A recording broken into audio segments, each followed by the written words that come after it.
வணக்கம். இடியாப்ப சிக்கல்ல தமிழ்நாடு கட்சிகள் சிக்கி தவித்துட்டு இருக்குது. இதுவரைக்கும் மக்களுக்கு தான் பல்வேறு பிரச்சனைகளை இடியாப்ப சிக்கல் போல கொடுத்து மக்களை தவிக்க வச்சுட்டு இருக்கக்கூடிய இந்த ஆட்சி அதிகாரத்தில் இருந்த கட்சிகள் முதல் முறையா ஒரு இடியாப்ப சிக்கல்ல சிக்கி தவிச்சிட்டு இருக்குது.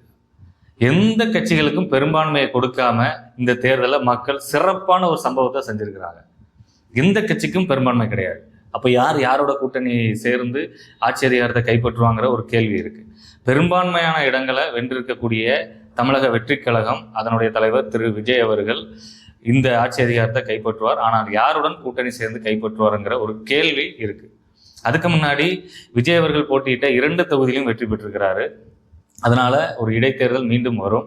அந்த தேர்தல் திருச்சி கிழக்கில் மீண்டும் அவர் யாரை போட்டியிட செய்வார் என்பது ஒரு கேள்வி இருந்தது. ஆனால் சகாயம் ஐஏஎஸ் திருச்சி கிழக்கில் தாவேக சார்பாக போட்டியிட செய்வதாக தகவல் வந்திருக்கு. இது மிகவும் பாராட்டப்பட வேண்டிய ஒரு விஷயம். ஒரு நேர்மையாளரான ஒரு ஐஏஎஸ் அதிகாரி அவர்களை இந்த ஆட்சி அதிகாரத்தில் கொண்டு வரணும்னு நினைச்ச திரு விஜய் அவர்களுக்கு எங்களுடைய மனமார்ந்த பாராட்டுக்கள். அப்போ நிச்சயமாக இன்னும் ஒரு 10 தொகுதி வேணும். பெரும்பான்மையாக ஆட்சி அமைப்பதற்கு தாவேகாக்கு 10 தொகுதி வேணும். இது விஜய்க்கு என்னன்னா, இவ்வளோ பெரும்பான்மையான ஒரு பெரும் நம்பிக்கையை வைத்து மக்கள் எங்களுக்கு இவ்வளோ இடங்களை கொடுத்த நீங்க கூட ஒரு 10 இடங்களை தந்திருக்க மாட்டீங்களாங்கிற ஒரு கேள்வியும் விஜய்கிட்ட இருக்கும். அதே நேரத்தில் இவ்வளோ பெரிய நம்பிக்கையோட இவ்வளோ இடங்களை மக்கள் நமக்கு கொடுப்பாங்கிற ஒரு நம்பிக்கை கண்டிப்பாக விஜய்கிட்ட இருந்திருக்காது. அவருக்கே இது ஒரு பெரும் ஒரு இன்ப அதிர்ச்சியாக தான் இந்த மக்கள் அவங்களுக்கு வாக்குகளை கொடுத்துருக்குறாங்க. இது ஒரு பக்கம் இருக்கிற யாருடன் கூட்டணி சேர்ந்து தாவேகா ஆட்சி அமைக்க போகிறது என்ற கேள்விதான் முதன்மையா இருக்குது. தாவேகாவுடைய ஆலோசனை கூட்டங்கள்ல அதிமுகவோட சேர்ந்து ஆட்சி அமைக்கலாங்கிற மாதிரியான தகவல்கள் வெளிவருது. இது சரியான ஒரு விஷயம் கிடையாது. மக்கள் திமுக அதிமுக மேல மிகுந்த அதிருப்தியில இருக்கிறாங்க. வெறும் இது தாவேகாக்கான ஓட்டு மட்டும் கிடையாது, திமுக அதிமுக மேல இருக்கக்கூடிய ஒரு அதிருப்தி வாக்குகள் தான் மக்கள் ஒரு மாற்றத்தை எதிர்நோக்கி இருந்த மக்கள் விஜய மாற்றமாக கருதி இந்த வாக்குகளை, இந்த பெரும்வாரியான நம்பிக்கையை அவங்க மேல வச்சிருக்கிறாங்க. அதிமுக இதுக்கு முன்னாடி பெரும் ஊழல்ல திளைத்த ஒரு கட்சி, பெரும் மக்கள் விரோத திட்டங்களை கொண்டு வந்த அதே கட்சி. அது மட்டும் இல்லாம பாஜக கட்சியுடைய ஒரு மிகப்பெரிய கைப்பாவையா இருக்கக்கூடிய ஒரு கட்சி அது. தமிழ்நாடு அரசியலை பொறுத்தவரை தமிழ்நாடு மக்கள் எப்பவுமே பாஜகவுக்கு எதிரானது, மதவாத சக்திகளுக்கு எதிரானதுதான் இந்த தமிழ்நாடு. நீங்க கூட உங்களுடைய கொள்கை தலைவரா நீங்க வச்சிருக்கிறதுல ஒரு நபர் ஒருவர் பெரியார். அப்படிப்பட்ட ஒரு தலைவரை வைத்துக்கொண்டு உங்களுடைய கொள்கை எதிரியாக நீங்க பாஜகவை சொல்றீங்க. நீங்க அதிமுகவோட கூட்டணி வச்சா அது நேரடியாக பாஜகவுடன் கூட்டணி வைப்பதற்கு சமம். இது மக்களுடைய விருப்பம் கிடையாது. இதை நீங்க புரிஞ்சுக்கணும். சரி, அதிமுக கூட தான் நாங்க கூட்டணி வைக்கல, மக்கள் கிட்ட அது ஒரு அதிருப்தியை உருவாக்கும்னு நீங்க எதிர்பார்க்குறீங்கன்னா வேற யாரோட கூட்டணி வைக்கலாம்? அதிமுக கூட்டணியில் இருக்கக்கூடிய பாமக, அமமுக கூட கூட்டணி வைத்து இந்த 10 இடங்கள்ல நாங்க சேர்த்து பெரும்பான்மை ஆட்சி அமைக்கலாமான்னு கேட்டா கண்டிப்பாக அதுவும் ஒரு தவறான ஒரு வழிமுறையாக தான் அமையும். ஏன்னா எப்படி அதிமுக அமித்ஷாவோட பெரிய பொம்மையோ, கையில் இருக்கக்கூடிய பெரிய பொம்மையோ, அதே மாதிரி அமித்ஷா கையில் இருக்கக்கூடிய 2 சிறிய பொம்மை தான் இந்த பாமகவும் அமமுகவும். அதிமுக கூட கடந்த நாடாளுமன்ற தேர்தலில் பாஜகவோட கூட்டணி இல்லாம தனித்து போட்டிட்டாங்க. ஆனா இந்த பாமகவும் அமமுகவும் பாஜகவோட கூட்டணியா தான் இருக்காங்க. அவங்களோட செல்ல குழந்தைகள் தான். அவங்கள சேர்த்துக்கிட்டு நாங்க ஒரு நல்ல ஆட்சி அதிகாரத்தை தந்துருவோம்னு சொன்னா இது ஒரு பாஜக இருக்கக்கூடிய, இல்ல பாஜக கால் ஊன்றணும்னு நினைக்கக்கூடிய இந்த தமிழ்நாட்டுக்கு அது வழிவகுக்குமே தவிர ஒரு நல்லாட்சிக்கு அது வழிவகுக்காது. அதனால் நீங்க அதிமுகவோட இல்ல அதிமுக சார்ந்திருக்கக்கூடிய பாமக மற்றும் அமமுகவோட கூட்டணி செல்வது தமிழ்நாடு மக்களுக்கு ஒரு ஏமாற்றத்தை தான் கொடுக்குமே தவிர வேறு எந்த மாற்றத்தையும் கொடுக்காது. அதை திரு விஜய் அவர்கள் புரிந்திருப்பார் என்று நினைக்கிறேன்.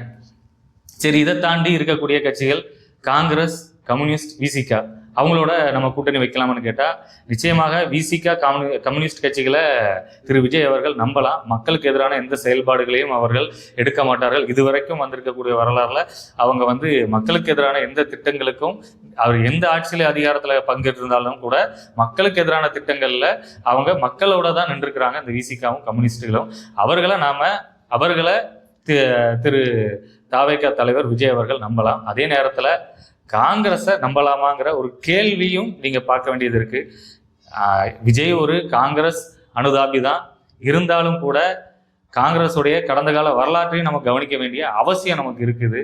ஏன்னா ஆம் ஆத்மி கட்சி டெல்லியில பெரும்பான்மையோடு ஆட்சி அமைப்பதற்கான ஒரு சில சீட்டுகள் தேவைப்படுது, இடங்கள் தேவைப்படுகிற பட்சத்துல காங்கிரஸ் ஆதரவு செலுத்தி ஆட்சி அதிகாரத்துல உட்கார வச்சாங்க. ஆனா காங்கிரஸ் மீண்டும் அவர்களை ஆட்சி கவிழ்ப்பு செய்தார்கள் என்ற வரலாறு நமக்கு எல்லாருக்கும் தெரியும். அதே மாதிரியான ஒரு சூழ்நிலை தமிழ்நாட்டில் நடக்கிறதுக்கான வாய்ப்புகள் இருக்கு. ஆம் ஆத்மி கட்சி ஆனா நேரடியாக அவங்க கட்சியோட முடிவுகள் மூலமா நாங்கள் காங்கிரஸ் கட்சியை எதிர்த்து தான் தேர்தலில் பங்கேற்றோம், மீண்டும் அது உங்களோட கூட்டணி அமைத்தாதான் எங்களோட ஆட்சி அதிகாரத்தை கைப்பற்ற முடியும் அப்படிங்கிறத அவங்க கட்சியோட ஆலோசனைகள் மூலம் மட்டும் அவங்க முடிவெடுக்கலை.